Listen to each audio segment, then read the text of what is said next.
Long ago, on the edge of an ancient forest, there lived a poor woodcutter named Noah. Every day, he woke before sunrise, picked up his old axe, and walked deep into the woods to gather firewood. He worked harder than anyone in the village, but he barely earned enough to buy food. Even though he had very little, Noah never refused to help those in need. The villagers respected him for his kindness, but many wondered why someone with such a good heart lived such a difficult life. One stormy evening, as Noah was walking home, he heard a faint cry coming from the forest. Curious, he followed the sound until he reached a fallen tree. Beneath the broken branches was a tiny dragon with shimmering blue scales. One of its wings was badly injured, and it could barely move. No one knew the stories. People believed dragons were dangerous monsters, but when he looked into the little dragon's frightened eyes, he saw not a monster, but a scared child. Without hesitation, Noah carefully carried the baby dragon back to his small cabin. For many days, he cleaned its wounds, fed it fresh fish, and protected it from hunters. Slowly, the dragon grew stronger. One peaceful morning, the little dragon stood up, spread its healed wings, and looked at Noah with grateful eyes. Suddenly, a glowing blue crystal appeared in front of Noah. The dragon gently pushed it into his hands. Then, in a magical voice, it said, "If your heart remains pure, this crystal will protect you when you need it the most." With one final smile, the dragon flew into the sky and disappeared beyond the clouds. Months passed. Life returned to normal. Noah continued cutting wood, never expecting to see the dragon again.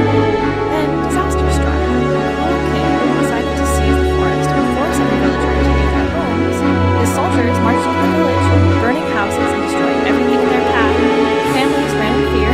Children cried. The entire village fell into chaos. Noah stood in front of his small cabin with nothing but his old axe.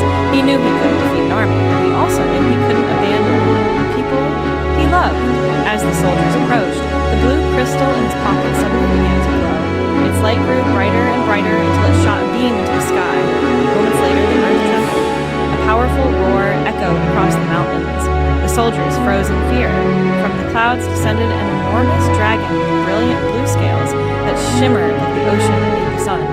It was the same baby dragon Noah had saved, only now it had become the mighty guardian dragon of the ancient forest.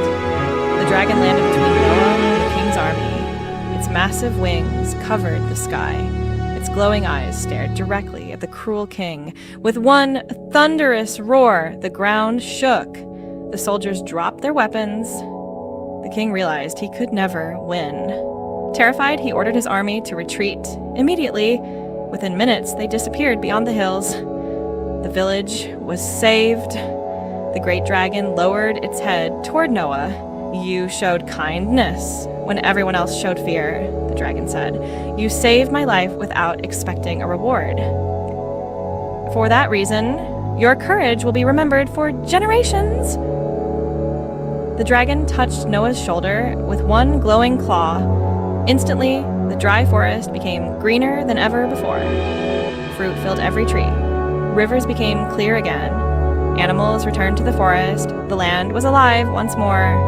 Before flying away, the dragon looked back one final time. "Whenever kindness is chosen over fear," it said, "magic will never disappear." The dragon soared into the clouds and vanished forever. Noah never became rich. He never became a king, but every child in the kingdom grew up hearing the legend of the poor woodcutter whose kindness saved an entire village. And even today, the villagers say that on quiet nights, a brilliant blue dragon can still be seen flying high above the ancient forest, watching over those whose hearts remain kind.